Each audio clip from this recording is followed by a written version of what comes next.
আসসালামু আলাইকুম আমার প্রিয় ভাই বোনেরা, আশা করি আপনারা সবাই ভালো আছেন। আপনাদের দোয়ায় আমি অনেক অনেক ভালো আছি, আলহামদুলিল্লাহ। তো সকাল সকাল চলে আসলাম আমার পাতি হাঁসের খামারে।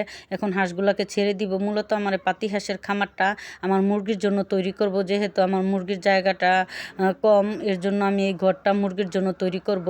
দেখুন আমার চীনা হাঁসগুলো কতটা সুন্দর হয়ে গেছে। চীনা হাঁসগুলো আমি পাতি হাঁস থেকে অনেকটা আলাদা রেখেছি। প্যারেন্টস মুরগির ঘরে নিচে হাঁস রাখার জায়গা আপনারা দেখেছেন, আর উপরে হচ্ছে মুরগি রাখার জায়গা। তো তাদেরকে ছেড়ে দিলাম। দেখুন আমি তাদেরকে কি খাবার খাওয়াই। সকালবেলা আমি ভাত, কুড়া আর কুড়ার ভুসি আর হচ্ছে ভাতের মার মিক্স করে সকালে আমি এই খাবারটা দিই।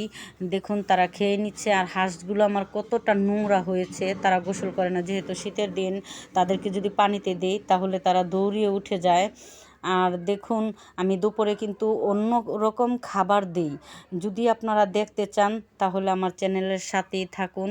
আমার চ্যানেলটা আপনারা সাবস্ক্রাইব করে দিবেন, তাহলে দেখতে পারবেন যে আমার হাঁস মুরগিদেরকে আমি কি কি খাবার দেই, কি কি পরিচর্যা করি।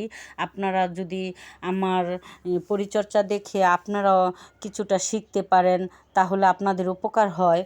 তাহলে দেখুন এই তো আমার হাঁসগুলা খেয়ে নিচ্ছে। তো আমার এই সেই ছোট্ট হাঁসগুলা কতটা বড় হয়ে গেছে। হাঁসগুলো আমি রাখতে পারবো না, বিক্রি করে দিব। এটা ভাবলেই আমার অনেক খারাপ লাগে, কারণ আমি অনেক দিন যাবৎ হাঁস মুরগি লালন পালন করি। হাঁস পালতে আমার খুবই ভালো লাগে। তো মূলত হচ্ছে কৃষিকাজ বলতে আমার অনেক ভালো লাগে। তো দেখুন অলরেডি আমি এই জায়গা থেকে 12 পিস হাঁস বিক্রি করে দিয়েছি। আপনাদের সাথে শেয়ার করতে পারি নাই, কারণ তারা রাত্রে এসে হাঁসগুলো নিয়ে গেছে, আর আমার মনেও ছিল না ভিডিও করার জন্য। তো সবগুলো হাঁস আমি বিক্রি করে দিব। পালতে পারতাছি না জায়গা স্বল্পতার কারণে, কারণ জায়গা নাই। আমি পাতি হাঁস কোথায় পালবো।